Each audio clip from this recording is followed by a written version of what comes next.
Minus பக்கங்கள். Hi friends, இது மாலிகாவின் கேளுங்க கதை கேளுங்க. மானஸ் எழுதிய ஒரு கூட்டு பறவைகள், அத்தியாயம் 92.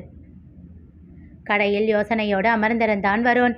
கல்லூரி முடிந்து வந்தவன் வீட்டிற்கு சென்று வெற்றியை பார்த்து அவர் வயிற்றுக்கு கொஞ்சம் உணவை கொடுத்துவிட்டு நேராக கடைக்கு வந்து விட்டான். தமயந்தி காலையிலேயே விழுப்புரம் கிளம்பி சென்று விட்டார். நாயகியோடு எல்லா வேலையையும் இழுத்து போட்டு செய்து கொண்டிருந்தார். நடுவில் இருந்த தயக்கம் எல்லாம் நீங்கி இப்பொழுது பழைய மாதிரி இருவரும் இருந்தார்கள். தன் அப்பாவால் ஏற்பட்ட காயத்தை தாண்டி தன் அம்மா வந்துவிட்டது கண்டு கொஞ்சம் நிம்மதி அடைந்தான் வருண். வெளி வேலைகளை எல்லாம் தருண் செய்து கொண்டு இருந்தான். வருணுக்கும் போய் உடன் நின்று எல்லா வேலைகளையும் செய்ய ஆசைதான். என்னதான் கடை என்று காரணம் சொன்னாலும் தன் அக்கா தன்னை தவறாக எண்ணிவிடுவாளோ என்ற பயம் இருக்கத்தான் செய்தது. நீ என்கிட்ட பாசத்தோட பழகு, அது போதும் என்று அன்று கேட்டாலே இப்பொழுது இப்படி செய்தால் அவள் சந்தேகம் கொள்வாளோ என்று யோசித்தான். ஆனால் வேறு வழி இல்லையே. வெற்றியை விட்டு செல்ல அவனுக்கு பயமாகத்தான் இருந்தது. இன்னும் முழுதாக 2 நாட்கள் மட்டுமே. நாளை மாலை இந்நேரத்திற்கு பெண் அழைப்பு ஆரம்பமாகிவிடும். தொடர்ந்து வரவேற்பு, மறுநாள் திருமணம், அதன் பிறகான சடங்குகள் என்று எல்லாம் இருக்கிறது. நிம்மதியாக என்னால் சென்று கலந்து கொள்ள முடியுமா? தவித்து கொண்டிருந்தான் வருண். வெற்றியை கட்டி வைத்து அடைத்த முதல் 2 நாட்கள் மூர்க்கமாக அவர்களுக்கு கட்டுப்படாமல் திமிரிக்கொண்டு இருந்தார். தமயந்தி வருண் இருவரும் சேர்ந்துதான் அவரை அடக்க வேண்டி இருந்தது. ஆனால் இப்பொழுது சில நாட்களாக எந்த பிரச்சனையும் செய்யாமல் அமைதியாக இருக்கிறார். அதுதான் அவன் பயத்திற்கு காரணமாக இருந்தது.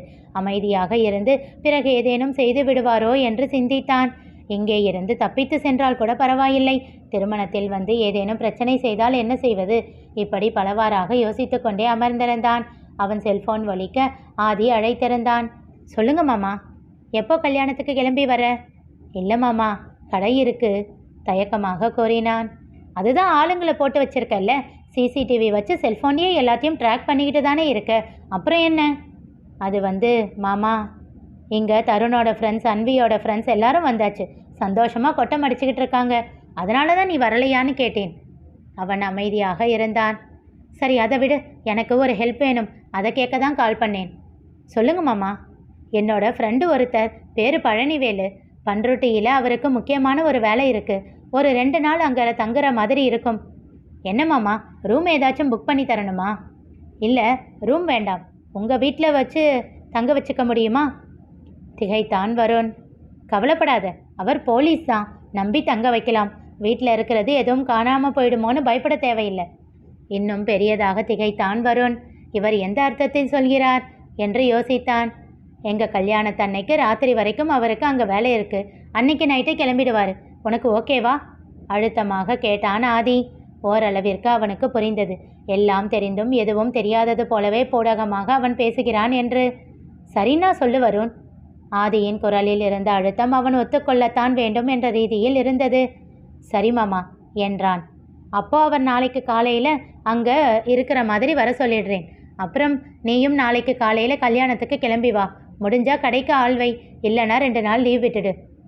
ஏதோ யோசனை கூறுவதைப் போல் அவன் கூறினாலும் இதைத்தான் செய்ய வேண்டும் என்று அவனுக்கு வழி சொல்வதைப் போலவே தோன்றியது. சரி மாமா, பார்க்குறேன் என்று சொல்லிவிட்டு அழைப்பை துண்டித்தான்.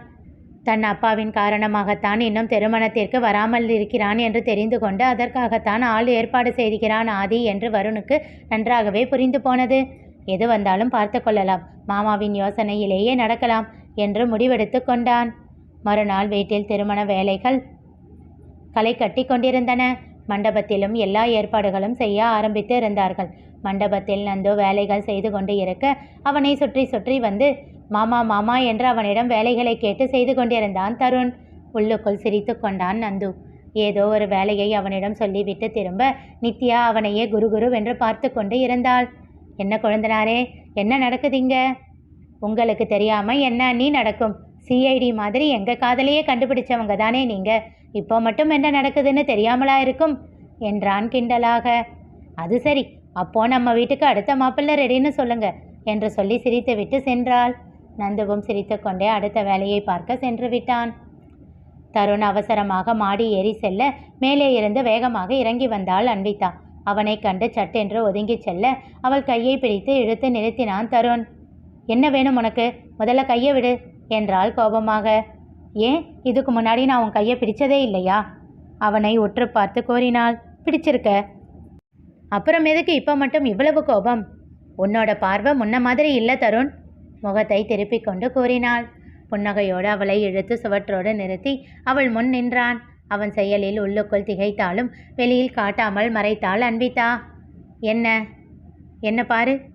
அவனிடம் இருந்து விலகி செல்ல பார்க்க, ஓ அப்போ என்னோட கண்ணை பார்த்து பேச உனக்கு பயம் அப்படிதானே? சட்டென்று திரும்பி அவனை முறைத்தாள். பயமா? யாருக்கு? அப்புறம் எதுக்கு 2 நாளும் முகத்தை திருப்பிக்கிட்டு போற? அதுதான் சொல்கிறேன்ல, உன்னோட நடவடிக்கை சரியில்லை, பார்வையும் சரியில்லை. ஏன், எப்படி இருக்கு? ஏன் உனக்கு தெரியாதா? அப்போ உனக்கு புரிஞ்சிடுச்சா? அவன் கேள்வியில் திகைத்தாள் அன்விதா. ஆழ்ந்த மூச்சை இழுத்து விட்டு அவனை பார்த்து கேட்டாள். நீ எப்போ இருந்து தருண் இப்படி மாறின? என்ன ஆச்சு உனக்கு? தலை சாய்த்த ரசனையாக அவளை பார்த்து கொண்டே கூறினான். அதுதான் அன்வி, எனக்கும் தெரியல. அவன் மார்பில் கை வைத்து தள்ளிவிட்டு அவள் செல்ல முனைய, ஏ அன்வி, எதுக்கு இந்த மாதிரி ட்ரெஸ் எல்லாம் போடுற என்றான். திரும்பி அவனை பார்த்து முறைத்து, ஏன் இதுக்கு என்ன, நல்லதான் இருக்கு என்றாள். மீண்டும் அவள் அருகில் வந்து கூறினான். எனக்கு பிடிக்கல, எப்பவும் போல பேண்ட் ஷர்ட் போடு. ஆம்பளை பையன் மாதிரி கெத்தாக சுற்றிக்கிட்டு இருக்கிற பொண்ணை தான் பிடிச்சிருக்கு. ஓஹோ, அப்போ பிடிக்காம தான் உன் பார்வை என்னை சுற்றி சுற்றி வருதா? சின்னதாக சிரித்தான் தருண். அதுதான் அங்கே பிரச்சனையே. நீ பாவாடை தாவணி லெஹங்கா இப்படி போட்டுக்கிட்டு சுற்றிக்கிட்டு இருந்தா என்னால் உன்கிட்ட எப்பவும் போல பழக முடியல. என் மனசை ஏதோ பண்ணுற. அப்போது நீ என்ன, நான் போடுற ட்ரெஸ்ஸை வச்சு தான் என் கூட பழகுவியா? கோபமாக கேட்டுவிட்டு 2 அடி நடந்தவள் திரும்பி அவனை பார்த்தாள். அவன் அவளையே தான் ரசித்து கொண்டு நின்றிருந்தான். நீ சொல்கிறத பார்த்தா கல்யாணத்துக்கு அப்புறம் நான் பேண்ட் ஷர்ட் போட முடியாது போல என்று விட்டு வேகமாக அங்கிருந்து சென்று விட்டாள். அவள் சொல்வதின் அர்த்தம் புரியாமல் அவன் குழம்பி நிற்க, டேய் மச்சான் சூப்பர்டா என்றவாறே அவனை தூக்கி சுற்றினான் உதயா. அவர்கள் பேசிக்கொண்டிருக்கும் போதே அங்கே வந்தவன் அவர்களுக்கு தெரியாமல் அவர்கள் பேசுவதையெல்லாம் கேட்டுக்கொண்டு இருந்தான். என்னடா சொல்கிற என்றான் தருண் இன்னும் புரியாமல். உன் லவ்வுக்கு அவ ஓகே சொல்லிட்டு போறாடா என்றவாறே அவனை இறக்கிவிட்டான். எப்படிடா சொல்கிற? டேய் லூசா நீ, பேண்ட் ஷர்ட் போட்டால் நீ ஃப்ரெண்டாக மட்டும்தான் பார்ப்பன்னா கல்யாணத்துக்கு அப்புறம் அவள் எப்படி அதை போடுறதுன்னு கேட்குறாடா. அவள் கூறியதை உதயா டீகோட் செய்ய அதை கேட்டு என்று அந்த மண்டபமே அதிரும்படி கத்தினான் தருண். ஆங்காங்கே வேலை செய்து கொண்டிருந்தவர்கள் திரும்பி அவனை பார்க்க அவன் யாரையும் கண்டுகொள்ளாமல் அவள் சென்ற திசையில் ஓடினான். அதன் பிறகு அவள் பின்னாலேயே சுற்றி கொண்டு இருந்தான். அது புரிந்தும் அவனை கண்டுகொள்ளாமல் இருந்தாள் அன்விதா. தோழிகள் புடைசூட அவன் அமர்ந்திருக்க, ஏய் சீனியர் கண்ணு வச்சிட்டாண்டி என்றாள் ஒருத்தி. ஆமாம், அவர் ஜில்லுன்னு ஒரு காதல் சூர்யா, இவங்க பூமிகா, வேற வேலை இல்லையாடி உங்களுக்கு என்றாள் சுவாதி கடுப்பாக. பார்த்துடி, நடுவில் ஜோதிகா வராமல் இருந்தால் சரிதான் என்றாள் ஒருத்தி. எல்லோரும் சிரிக்க அன்விதாவும் சிரித்து விட்டாள். என்னடி சிரிக்கிற, அப்போ உனக்கு ஓகேவா என்றாள் சுவாதி. கண்கள் சிமிட்டி புன்னகைத்தாள் அன்விதா. அது சரி, பூமிகாவோட அப்பா மாதிரி நந்து அங்கிள் 4 அடியாளை கூட்டிகிட்டு வராமல் இருந்தால் சரிதான் என்றாள் ஒருத்தி. சி என்றாள் அன்விதா. என்னை பற்றி உங்களுக்கு எல்லாம் தெரியாதாடி? வீட்டில் எல்லாரோட விருப்பத்தை பேச்சை மீறி ஏதாவது செஞ்சுருக்கேனா? மேடம் பைக் ஓட்டுறது எந்த கணக்கில் வரும்? அதுதான் இப்போல்லாம் ஓட்டுறது இல்லையே. அதுதான் பைக்கை பிடுங்கி வச்சுட்டாங்களே. ஏளனமாக கவுண்டர் கொடுத்தாள் சுவாதி. என் பைக்கை மட்டும்தான் பிடிச்சு வச்சுருக்காங்க, மற்றவங்க பைக்கெல்லாம் ஓட்டுறேன்னு இல்லை. அது சரி, விஷயத்துக்கு வா. தருணுக்கு வீட்டில் எல்லாரும் ஓகே சொன்னதுக்கப்புறம் தான் நான் அவனை ஓகே பண்ணியிருக்கேன் என்றாள் பெருமையாக. அடிப்பாவி என்று எல்லோரும் வாயின் மேல் கையை வைக்க, நான் கூட உங்கள் வீட்டில் பிறந்திருக்கலாம்டி என்றாள் சுவாதி ஏக்கமாக. எதுக்கு செல்லம் இப்போ இப்படி ஃபீல் பண்ணிக்கிட்டு இருக்க? நீ யாரையாவது லவ் பண்ணுறியா என்ன என்றவாறே அவள் அருகில் வந்து அமர்ந்தான் ரிஷி. சட்டென்று எழுந்து சென்று வேறு நாற்காலியில் அமர்ந்து கொண்டாள் சுவாதி. எல்லோரும் அவனை கேவலமான ஒரு பார்வை பார்க்க, எதுக்குடா இப்படி வாண்டடா வந்து அசிங்கப்படுற என்றவாறே அவன் சட்டை காலரை பிடித்து இழுத்து கொண்டு சென்றான் சுதன். எல்லோரும் சத்தமாக சிரிக்க, மானத்தை வாங்குறடா என்று திட்டிக்கொண்டே அவனை இன்னும் வேகமாக இழுத்துச் சென்றான். தஞ்சாவூரிலிருந்து வந்து கொண்டிருந்த அந்த பேருந்தில் அமர்ந்திருந்தாள் அவள். அவள் முகத்தில் கொஞ்சம் கடுகை போட்டால் பொரிந்துவிடும் அளவிற்கு கடுகடுவென்று இருந்தாள். இத்தோடு 100வது முறையாக அபியை அழைத்து விட்டாள். அவனோ அழைப்பை துண்டித்து கொண்டே இருந்தான். மவனே, கட் பண்ணுறியா? வீட்டுக்கு வந்ததும் இருக்குடா உனக்கு என்று தனக்குள் புலம்பிக் கொண்டாள். அதுதான் கட் பண்ணுறேன்ல, திரும்ப திரும்ப கூப்பிட்டுக்கிட்டே இருக்கா, சரியான இம்சை என்று சலித்து கொண்டே திரும்ப அபியின் எதிரில் வந்து நின்றாள் நந்திதா. அவளை கண்டு பெரியதாக திகைத்தான். ஏய், நீங்க இங்கே என்ன பண்ணுற என்றான் அவசரமாக. அதற்குள் அவனுடைய நண்பர்கள் சிலரும் அவள் பின்னாலேயே வர சட்டென்று முகத்தை மாற்றிக்கொண்டான். யாரும் அறியாமல் அவள் குறும்பு புன்னகை போக்க அதனை கண்டுகொள்ளாதவன் போல் மற்றவர்களிடம் பேச ஆரம்பித்தான். அப்பொழுது மீண்டும் அழைப்பு வர வேண்டுமென்றே இப்பொழுது அவள் அழைப்பை ஏற்று சொல்லு வினோதினி என்றான் கொஞ்சலாக. ஓரக்கண்ணால் அப்படியே நந்திதாவை பார்க்க அவள் சிரிப்பு மறைந்து விட்டிருந்தது. அது அவனுக்கு சந்தோஷமாக இருக்க, இல்லை செல்லம், கொஞ்சம் பிஸியாக இருந்தானா, அதனால தான் அட்டன் பண்ண முடியல என்ற வாய் நிறைய பற்கள் திரையுமாறு சிரித்து பேசிக்கொண்டே அறைக்குள் சென்றான் அபி.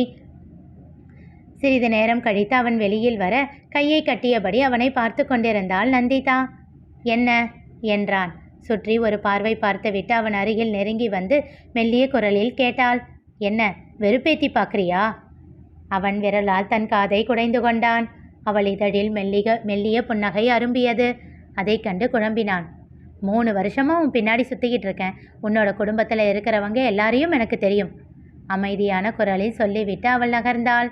அவன் திகைப்பாக பார்க்க நின்று மீண்டும் அவனை பார்த்து கூறினாள், இட் மீன்ஸ் வினோ யாருன்னு எனக்கு தெரியும்னு சொல்ல வந்தேன்.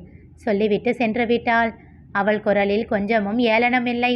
மாயக்கண்ணன் அவனை கண்டு கொண்ட பெருமை மட்டுமே தெரிந்தது. அவள் சென்ற பின் அபியின் இதழில் புன்னகை அரும்பியது. வினோதினி யார் தெரிந்து கொள்ள தொடர்ந்து கேளுங்க, கதை கேளுங்க. மீண்டும் சந்திப்போம்.